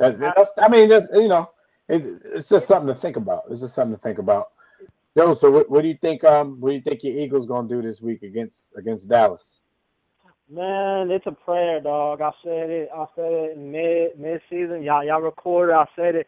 I said, and some people say NFC Championship game. I said it's gonna be a miracle. They just got to show out and play. See, I'm thinking about the future, really. I'm thinking about because a lot of stuff Chip Kelly does that people understand. The Patriots have some aspects of his offense, So the next season or this off season, he's gonna have to make a decision. Is he gonna take the full cup of his offense, or he's gonna take bits and pieces and actually fit a pro style offense?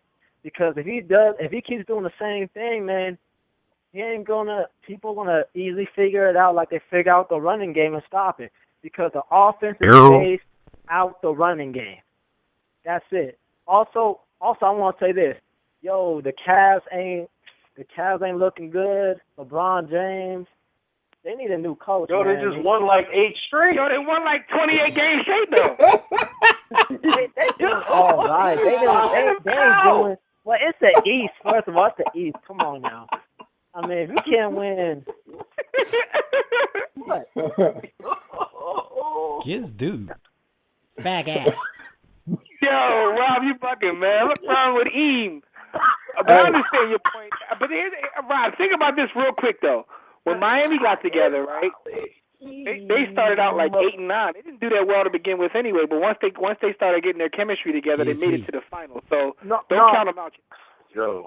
But remember, Yo, Miami Rob, Miami was a veteran group, and things turned around when he went back to Cleveland and took his soul and just dominated that game. That's when things turned around.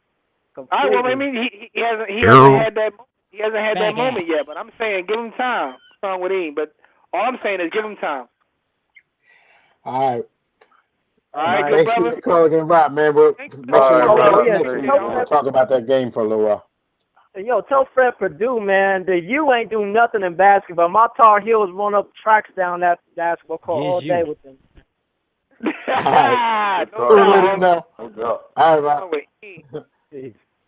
All right, man. Before we move on to some NFL, let's get Tobias back on the line to finish his call.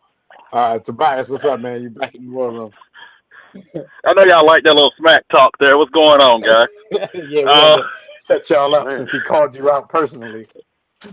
Yeah, I know, man. It's all in fun. First things first, I get in my T-shirt take. I just want to tell the house that the Suckeye fans, y'all dead man walking. That's all I got to say. Y'all about to walk down that Green Mile. And that's all I got to say. But let's go with this. About the shirt movement. See, the thing is that I'm gonna say something that ruffle feathers. Don't worry, I'm not gonna get y'all fired. Most of these white people that complain they want to suffer in silence. We on the company. We good. All right, it's good, great. But I'm just saying, it's like most of these white people want to suffer in silence. That's how it is. To sit there and say, take it on the chin, be peaceful, all this crap. And this is what, I'm glad you say y'all own the company just ties in. See, y'all talking about leaders. Think about this. Who owns those companies that put these black people on TV? White people. So they're going to hand select their black people who will sit there, toe the company line, keep saying black and brown, even though I yet to hear brown people say black and brown. That ties to the big issue. We want to be so inclusive as a people. No one else is inclusive. They'll say, well, deal with y'all, but this is our issue. Cause I live in Phoenix, and there was a unarmed black man that's killed by police out here. And and I remember when the immigration marches came out here a couple years ago. You didn't hear no Hispanics out there talking about black and brown. They were talking about them. We have to talk about each other first before we want to hop on everybody else's wagon. We have to, like the last guy said, marching, like what LeBron and Derrick Rose on the Bulls fans, proud of Derrick. Those things are a start. It gives people awareness because in the black community, our celebrities and our athletes are our biggest voices. They are our biggest voices. And we take a lot of our cues from them. We got to also look at one thing they does, start with LeBron, give him credit nobody talks about, is these NBA players take control of their own destiny saying, hey, I'm not want to play here. I don't want to live here. I'm going to take less money to play where I want to play. And you remember how the Doug Gottlieb got mad at LeBron and Dwight Howard for that. So my last thing on this is we have to worry about ownership. We have to control our own media, like you guys have your own media. You don't have to be like Stephen A. Smith and tap dance, and whenever he upsets a white woman, talk about domestic violence, that they start getting ready to suspend him and have him on a WWE-style promo to apologize. This is the power of ownership. Because like you and Robert Love from Black Sports Online, you can call these people out. You can say what's on your mind, and you can have a true discussion. And we can talk about owning and controlling. That's the big issue for us. And it's like with Derrick, I say this, I'm sorry, going on, but like Derrick Rose does so much for that community out there in Chicago. But the one thing that I want people, these young people, understand, the Al Sharptons, the Jesse Jacksons, they meant well, but they fight too much for inclusion. If Barneys don't want me to shop at their store, why the hell am I fighting to give them my money then? Why aren't these people preaching empowerment? I'll say this last thing. Yes, it's because, and I'll say this, Jay-Z, let's be honest, Jay-Z don't give a damn about us either. He probably wait till the shirt goes $99.99 at Barneys before he puts it on. Yeah, I said it. Here's the thing. They don't. When the last time you saw a black person go on CNN, Fox News, MSNBC? Oh, I was named the liberal, the good old white liberal stations who love black people first. When the last time ANO talked about black empowerment, building the economy, and owning control our own businesses? I hear you. I hear you. Yeah. That's why we. And do it. that's all I got, man. That's why we do it every week. Bias, You know, we keep on it. Yeah. Hell yeah. And you That was know, and I said, and you know, and the problem is like, and that's why I'm not a LeBron fan because I'm a Chicago Bulls fan, obviously. But as the man, I respect him because, and I don't grow up the biggest Michael Jordan fan, but Michael Jordan is a coward. That wasn't, hey, I'm like this. I'm like, hey, that's coming from a fan. You know, Michael Jordan, he could have said something, whatever happened, like, say, Rodney King, for example, and Nike didn't like it. I'm sure Adidas or Reebok would sign him real quick for some more money. let's just keep it real. They're not going to drop these guys. These guys make money. As long as these guys aren't beating women or killing people, stuff like that, it's just, they're standing up for an opinion. They have an opinion on an issue. If we got people here to be okay with God bless America at the middle of every game, they're stopping for the military, they stop for all this breast cancer awareness, all this other stuff. If you got black men on the street getting killed, I'm talking, you got a 12-year-old boy got gunned down like Ricky did on Boys in the Hood. Damn. And, yes, remember that 12-year-old boy Tamir Rice from Ohio? Tamir Rice. That boy he got gunned down. But what happens is, if we got something to say about what's going on with us, oh, don't get violent. Oh, Mr. Charlie gonna handle it. Oh, Obama got something. Well, Obama, I'm gonna say this. Obama's not going to do anything about it either, people. He's continuing the funding for the militarization of the police.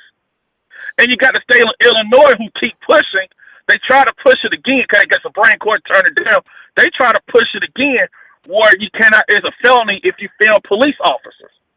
Yo, Tobias is going into bias, man. Look, man, we got a lot to get into, man. But thanks for the Hey, no problem, man. Hey, y'all got me on the roll, man.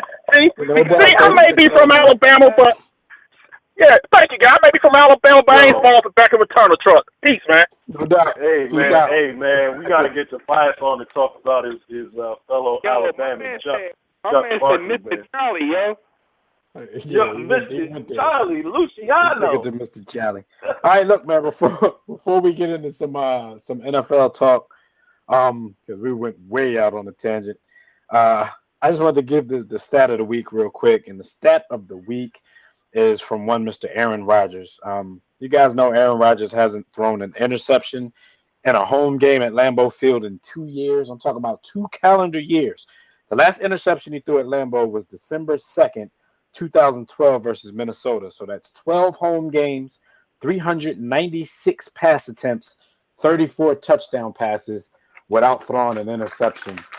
Dude is on fire right now. And then when people started to panic and prisoners of the moment were tripping, he told them the RELA. I'm gonna tell y'all something, man. Out of respect for Tom Terrific up in New England and the great guy Peyton Manning, I usually still reserve those 1 and 2 positions for those guys, but the best quarterback in the league is probably in Green Bay. Oh Probably. yeah, I said that last week. It is what it is. He the best. Yeah, he probably. I'll live with Green Bay. y'all know me. I said it like 2-3 years ago, but then Peyton came out and had the years he had, and then I had to question myself, and then I agree with you when you said it, yo. I said after his first game he was better than Favre. But anyway. They actually have, the teams have almost, I think they have identical records in their first 100 starts. This is crazy. But, yeah, I think he's going to supplant. Favre had more interceptions, though. Oh, yeah. Favre had a lot more interceptions. All right, so real quick before Jimmy gets us into this football segment, you guys can check out our website at warroomsports.com to call in and speak with us about any of today's topics. Dial the Digital Extreme Tech Hotline.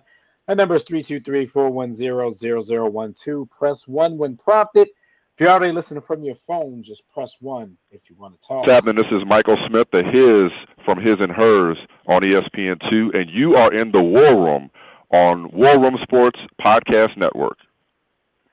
Yes, sir. NFL Rap is brought to you by Stitcher. You can now hear our show, The War Room, on Stitcher Smart Radio. Stitcher allows you to listen to your favorite shows directly from your computer, your iPhone, your Android phone, and if you happen to have a BlackBerry or Palm phone, you're better off with a flip phone. But anyway, with a BlackBerry or Palm, you can still hear The War Room on Stitcher Smart Radio. The latest episode is always available for you. No syncing needed, no memory or storage wasted. Downloading is easy. Click on that Stitcher logo on the War Room website, which is warroomsports.com. The promo code is The War Room, one word, TheWarRoom. That will enter you to a contest to win millions and millions of money, and you can listen to this podcast right there. Let's talk football, gentlemen. That's what we do.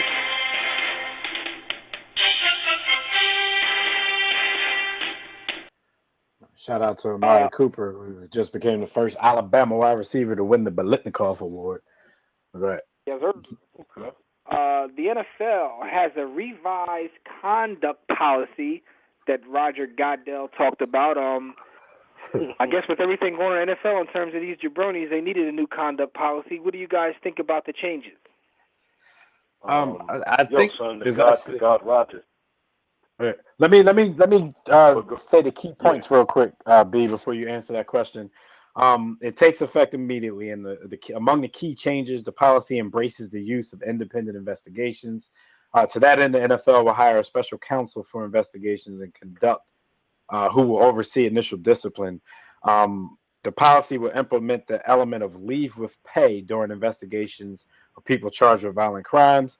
The commissioner, Goodell, will maintain a role in the appeals process, but also he may appoint a panel of independent experts to participate in deciding an appeal. So really it's up to him whether or not he wants to be in the appeal process.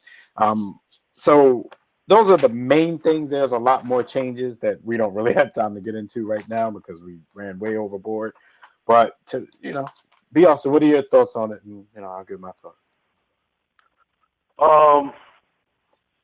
Roger Goodell, a.k.a. the God Roger, is still too powerful. He did not consult the NFL Players Union on these changes. They just kind of went ahead and made the changes, and a lot of those things were collectively bargained. So if you have an agreement that came from a collective bargaining and union basis, it's kind of interesting that they're making these major changes without the input of the players union, and I think that that's going to be a pretty big shitnola storm here soon. So that's kind of my take. I understand what you're saying. And I heard Richard Sherman, who's the player rep for the Seattle Seahawks, mention that same thing. But I think the deal, I agree with Roger Goodell that it is kind of comprehensive and it's better for everybody. So I understand the complaints that you didn't consult with the Players Association before making the decision on the new rules, but it's better for everybody in comparison to the one that you did collectively bargain on. Like, you're complaining about how it was, and they had input on that. So, I can understand them wanting and needing that input, but I think this one is much better for everybody, and they had no say in it. When you had say in it, you botched it, and you made him judge, jury, and executioner. I think it changes. You said he still holds all the power. I don't think that's the case because, the initial punishment is going to be doled out by an independent investigator. He can still be a part of the appeals process, which makes more sense. He should be in one of the legs of conduct discipline, but he shouldn't have been, a part of all of them. You can't give the punishment and then see the appeal. It has to be one or the other. So I can understand the commissioner either giving it or being a part of the appeal, and he chose to be a part of the appeal. And even that he can still dole out to investigators. Personally, I don't know why he ever wanted all of that strife because I don't look at it as just power. I think you set yourself up for a lot of criticism, which he did get by having that role. So I think his life, he can probably breathe a little easier with this new deal. But I don't see it as him having all the power. What do you think, Jim? I don't either. I think the fact of the matter is, from a macro standpoint, if it wasn't for some of the actual members of the Players Union, Players Association, there wouldn't even be a need for this, man. Like, there's something going on with the NFL, man. I know it's all going to come down to these head injuries and what goes on, but the NFL is like the wild, wild west these days. I don't think there's a week that has went by where there's not an incident. Now, you could just, mark it off to pure numbers. There's many more NFL players than there is baseball players or even basketball players. But there's something else to this, man. So, something had to be done. Whether he's, as B. Austin likes to call him, the judge, the jury, and executioner, he's trying to do his job. I think he does flex his muscle a little bit at times, but the fact of the matter is, man, cats has got to do better. As we say, hashtag, we got to do better, man. Yeah, Troy Vincent, who's an NFL executive now, NFL is he putting himself executive in vice to president. Like the next guy does? Huh? Is he putting himself in position to be the next guy? Because he's like out there in the forefront more so than a lot of other people that worked in the offices. Because remember, he used to be president of the Players Association. Now he's an NFL executive vice president of football operations. And he's saying, quote, the union knows every element of what we've been talking about because we've talked to them about it already. I respect the fact that they may not agree with everything that's been done. And I respect the fact that there's an unfortunate need to react. They say X, so we'll say not X. But I think that the best thing for everybody would be to take a step back and recognize the issues of reputation, of standards, and of conduct. So he's basically saying FOH, they were in the loop, but all in all, the NFL did make this policy by themselves. And I think it's a better policy.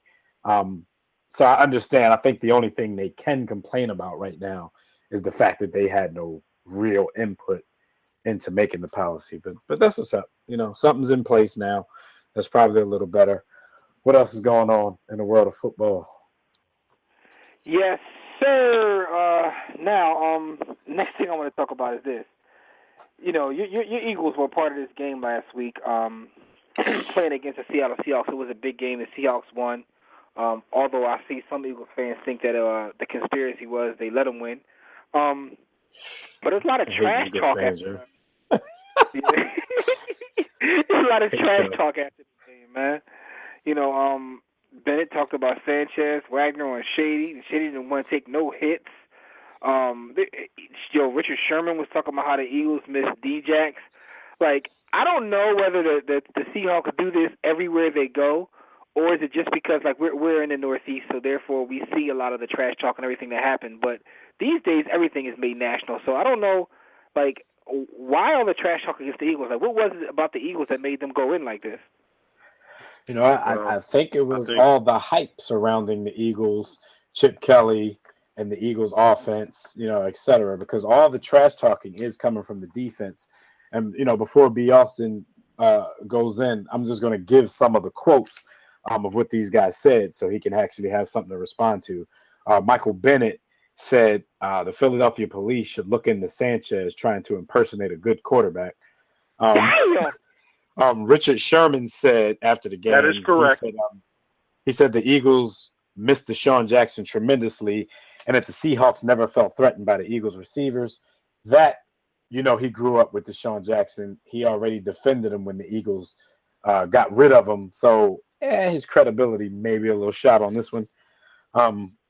There's a lot of fans that would agree, though. A lot of Eagles fans that would agree.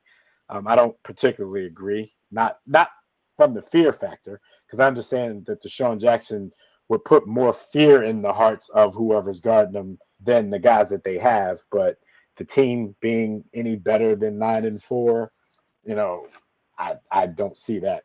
No matter who they had back there. Wagner was talking about Shady McCoy and said there was one play he fell back. It was me and him in the hole, and he just fell down. He didn't want no part of contact, so I think that probably got to him. So he basically calling Shady a coward because he didn't want to take any contact. And then just all around, the defense was talking about how the Eagles' offense was really predictable. They didn't run anything that Seattle wasn't ready for. The offense is a little overrated. So, Bielsa, what do you have any problems with any of these comments? Because there's a lot of Eagles fans crying about them, even though there's a lot of Eagles fans also saying, "Hey, they kicked our butts, so they earn the right to talk." What's your take on it? No, I agree.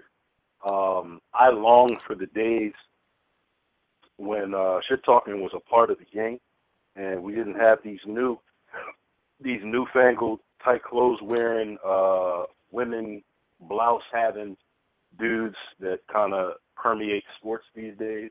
This is good old fashioned. Look, I kicked your ass, and I'm gonna tell you about it.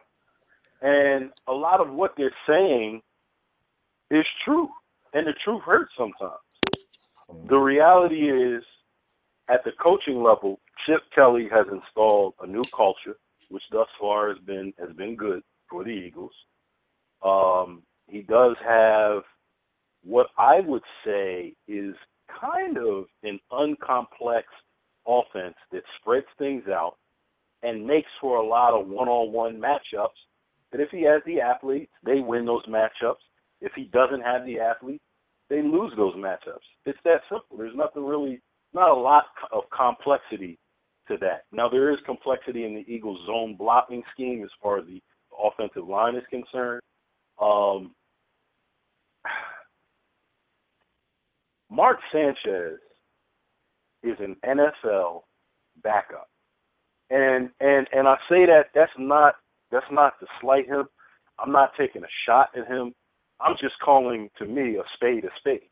He's an NFL backup. So when the system works and everything is clicking, he can manage the game, he can make some of the right throws, and we can be productive and win games.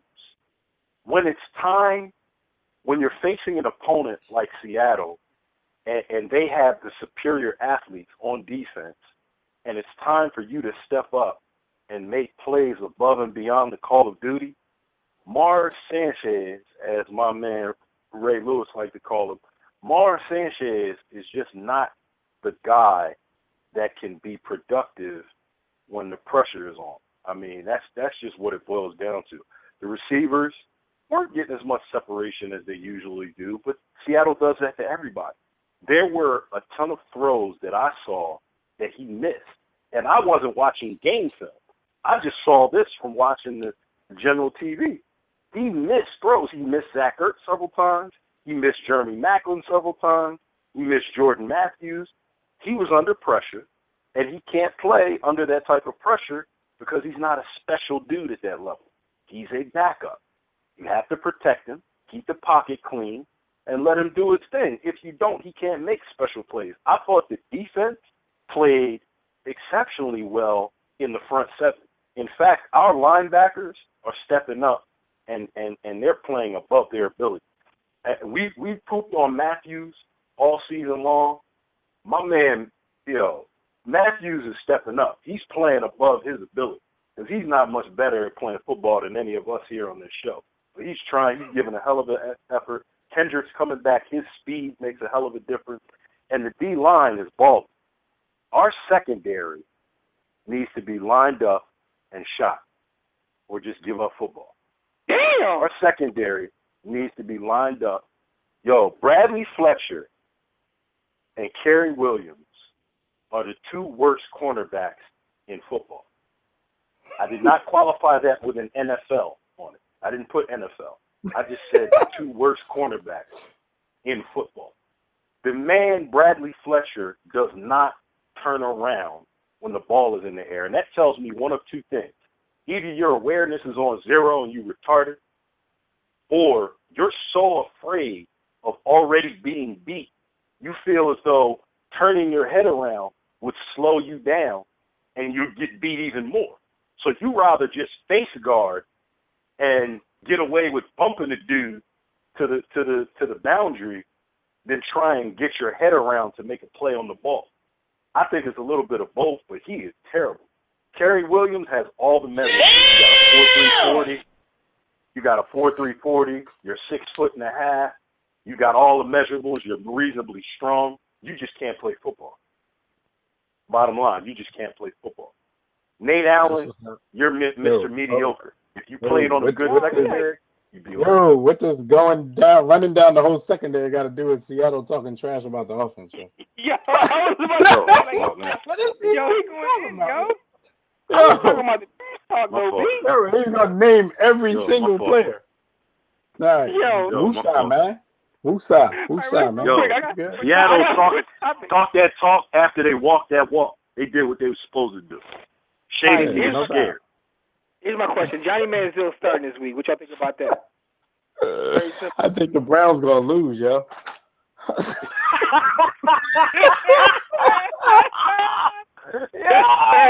Don't be the funny. I mean, he can't at this point, he can't do any worse than Hoyer's played over the last, few games. Hoyer's guided the team to just 1 touchdown drive in the last 29 possessions. And his QB rating is just going down and down each week. So, they gave the obligatory cliche. I think Johnny gives us the best chance to win at this point, but it's over. Cleveland had their little run for the season. They were 6-4, 7-4 at one point. It's over. The Bengals, even though they're playing the Bengals and they're wildly inconsistent, the Bengals should go in there and handle business while Johnny tries to get acclimated to the NFL game. But back to my original point, Cleveland going to lose, yeah. Yo, I just want y'all to know, I'm a Brian Hoyer supporter. Not because he's good, because he's the same thing as Mars Sanchez is.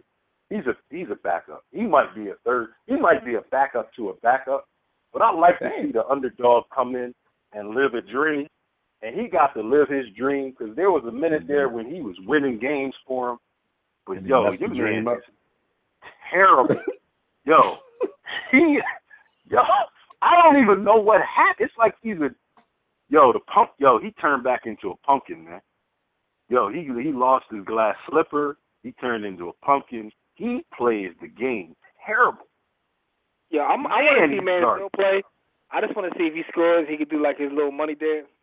So, money. And Johnny's a trash talker. He'll get a rushing touchdown, so he'll get that. He already has one. Yeah, I'm saying this week he'll get a rushing touchdown, so he'll get to do his money. All right, well, let's put it this way. Dev already gave his pick. B. Austin, Bengals at Browns. Who you got winning that game? Tell you they're gonna lose, yeah. The Bengals are going to teach Johnny Manziel some humility, for real. I'm on an island. I'm taking a home team in the Browns. I think they're going to rally around him for one game, and then the rest of his career he's going downhill. But I think for this one game, because, the Bengals are so inconsistent. I don't know what to think of the Bengals, But I'm going to take the Browns. We got Dolphins at Patriots. B. Austin, Dolphins at Patriots. This is the one that Dolphins at Patriots? Oh, yeah, Patriots. At Patriots. All right, Dev. Yeah, Patriots. Patriots slaughterhouse. They're gonna eat their children. No doubt. I'm also taking the Patriots at home. Broncos at Chargers. Dev. I'm gonna go with the Broncos in this one. I think it'll be a good game. B. Austin.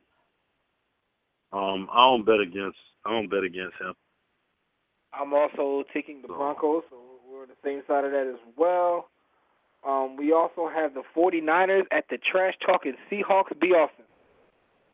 Seahawks going to eat their children. That defense is going to take Colin Kaepernick and turn him into something that belongs on Planet of the Apes. All right, Dev, who Yo. you got? I got the Seahawks. It'll be the same type of thing with the Eagles. They're just going to shut them down because the Niners already can't score. So I don't think the Seahawks are going to score a bunch of points and it'll be a super blowout, but it's going to seem like one because they're just going to shut them down.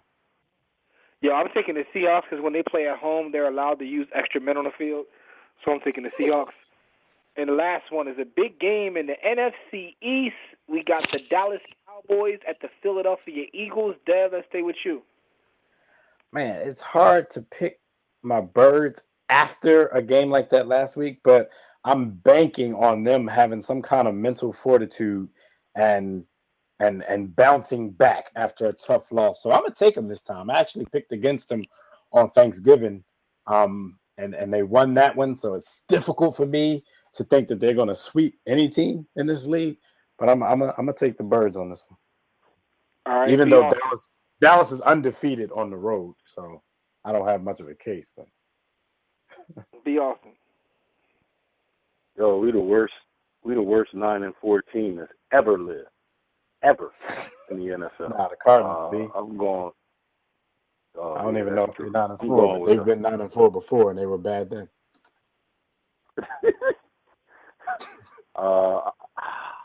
I'm going with Dallas. I picked Dallas as well the last time. Dallas got to have some problem. Yeah, I'm picking them again. I hope they don't. Yeah. Damn. All right, I'm taking the Eagles, a home team in this game.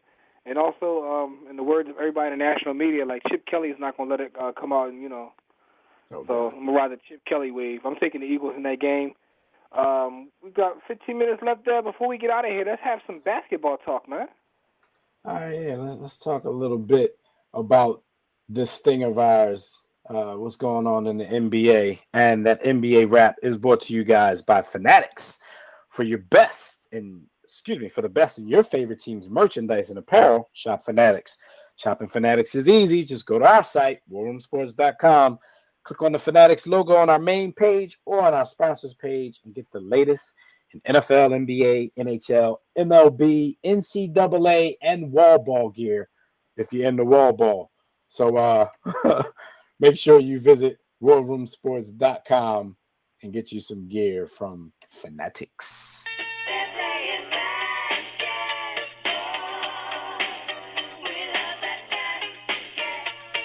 All right, NBA Players of the Week.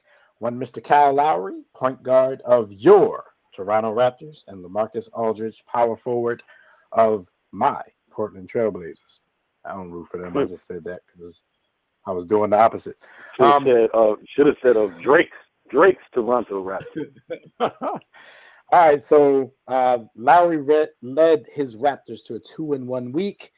He scored an NBA best 29.3 points a game. He dished out 8.7 assists per game, grabbed 3 rebounds, and 1.3 steals per game. Toronto won road games in Sacramento and Utah on back-to-back nights. LaMarcus Aldridge led the Trailblazers to a 3-0 week, which included road wins at Denver and New York. New York is not much of a team right now. He was third in the league in scoring at 27 points per game, 11.7 rebounds per game. And he had a point rebound double-double in all 3 games, including a 39-point, 11-rebound game against the Nuggets the other night. So shout out to Kyle Lowry. Very, very underrated player. He might not be underrated anymore, but he was underrated and understated as he was climbing up the NBA ladder of point guards. People still probably don't mention his name like they should. He's a very, very good player in this league. So shout out to Kyle Lowry and LaMarcus Aldridge, who was underrated as well up until like last year. People finally started to take notice for winning NBA Players of the Week. All right, so just a quick question for you guys, man.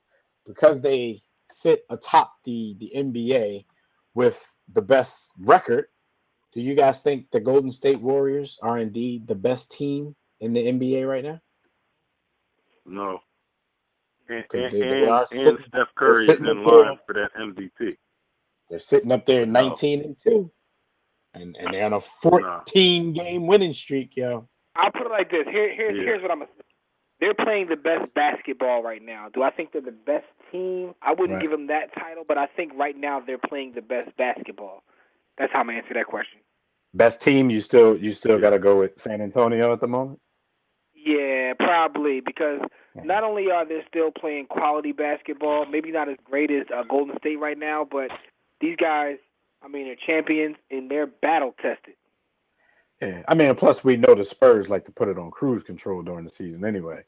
So I don't think they're out there trying to win 14 straight games at any point this season. Like they'll win, they'll have a streak going and they'll sit some people and like it's cool. Like we'll take a L. But no, the Warriors are absolutely balling right now. Like I said, 14-game winning streak. They're 11-1 on the road, 8-1 at home.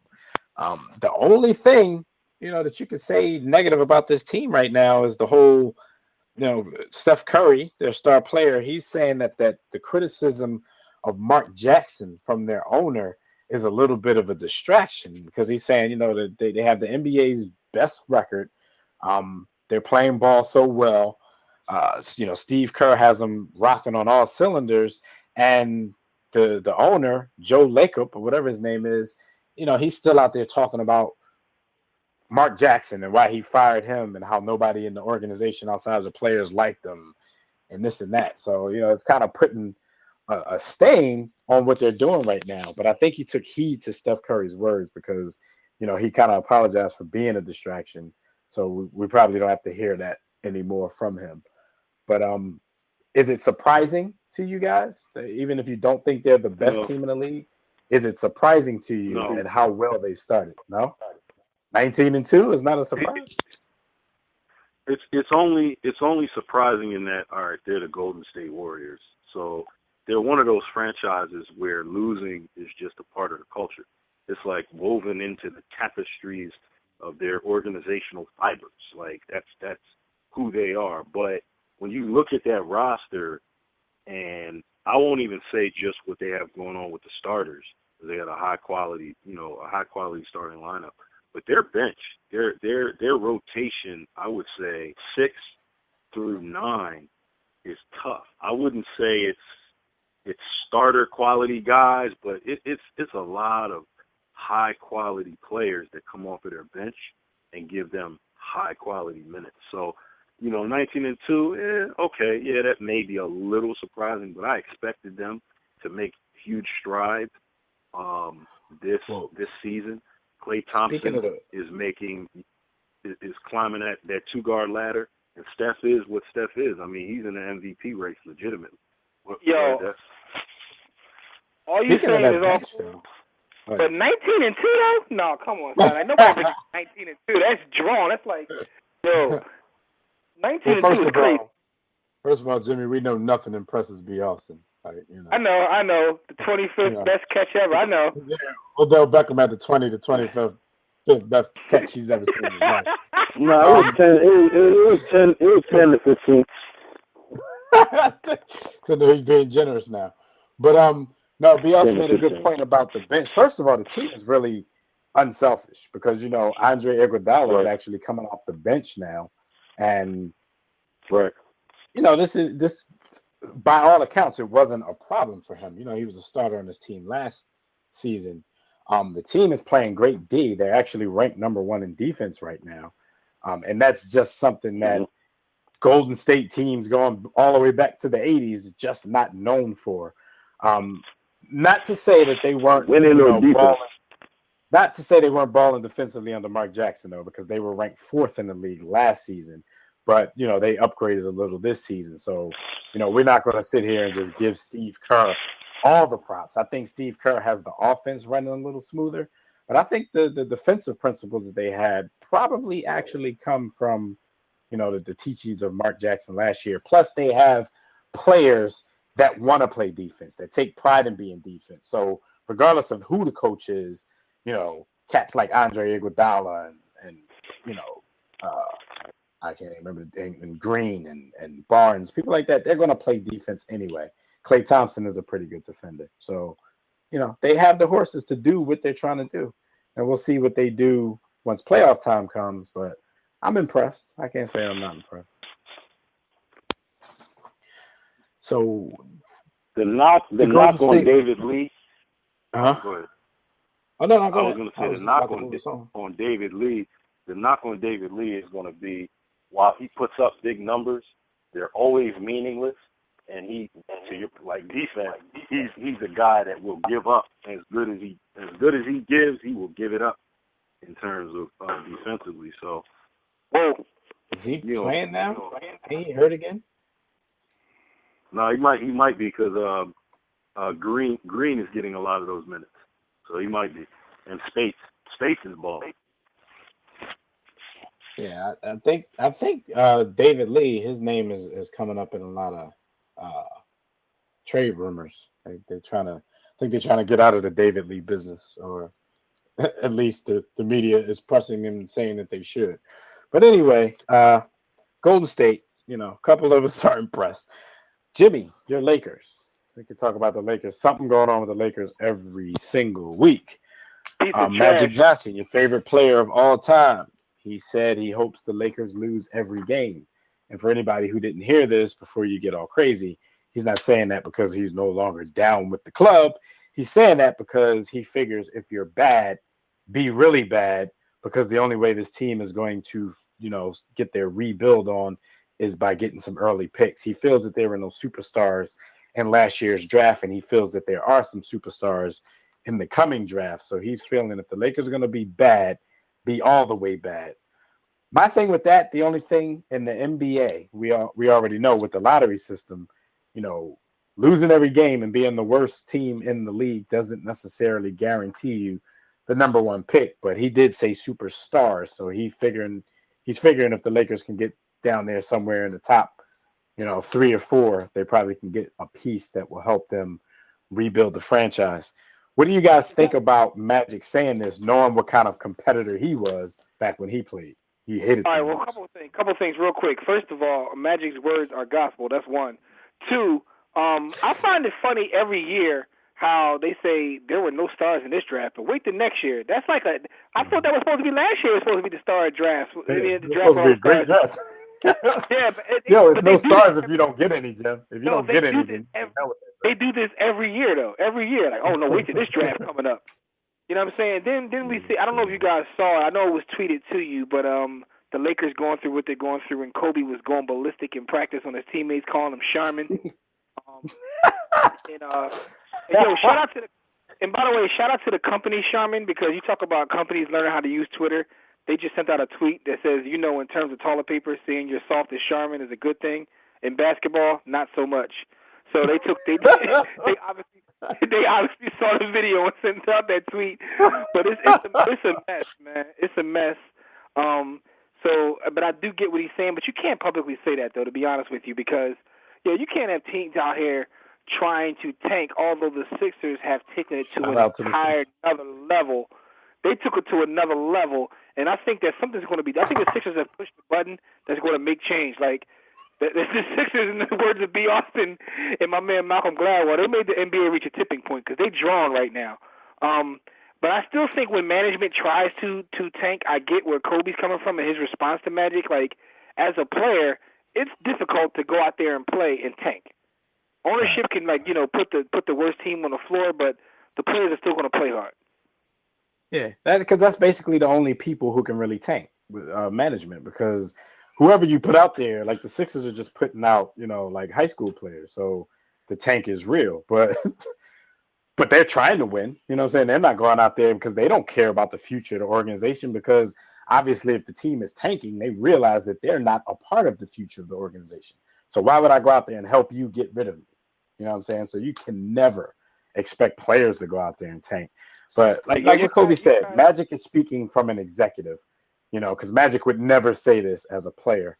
But B. Austin, you got any thoughts on this real quick? Because we got to roll in about 10 seconds. So get us out of here. No thoughts on the Lakers. What about the Knicks beefing? Well, perceived beef. They said that Carmelo and Hardaway was beefing, but of course they're denying it. Like, they actually said Melo told during the game, because he screamed out to Melo, "Get the rebound." They're supposed to have problems, but they're denying it. We'll talk about this I another believe time. it. Maybe we'll get to that Yeah, I on Court believe it. Vision. Yeah, On no War doubt. Room It's Sports time to get outta here. TV.com. Check out Court Vision.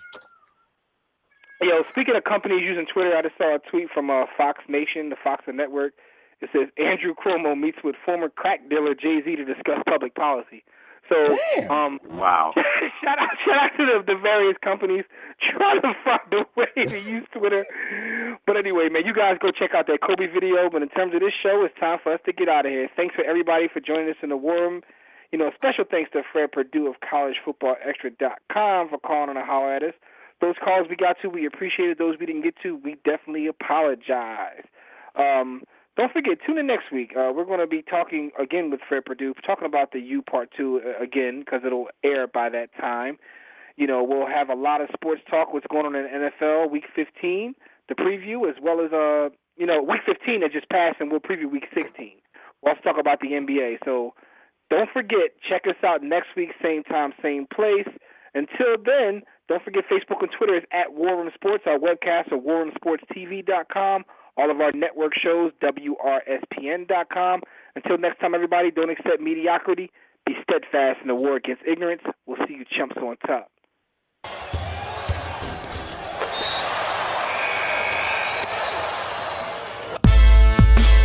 6 to 8. Yeah. War Room Sports. Y'all ready? Let's go. Stay in tune to Jimmy. Know the blueprint. Yo. Every Thursday, 6 to 8, they do this. Shout out to Dev, PJ, B. Austin, Doc Bay on replay. WarRoomSports.com. Get that mobile app. If not, dial 323-140012.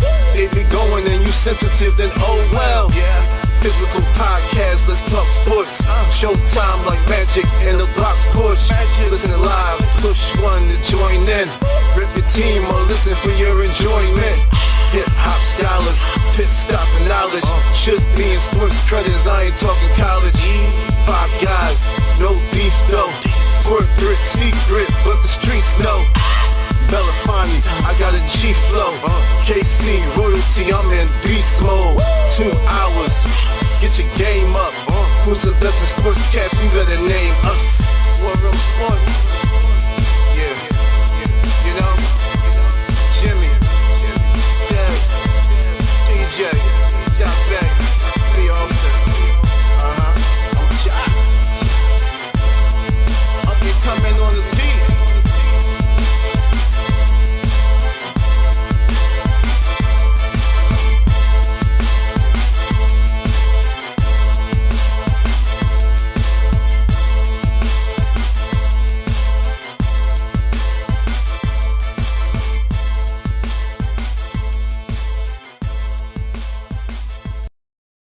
War Room Sports, www.warroomsports.com.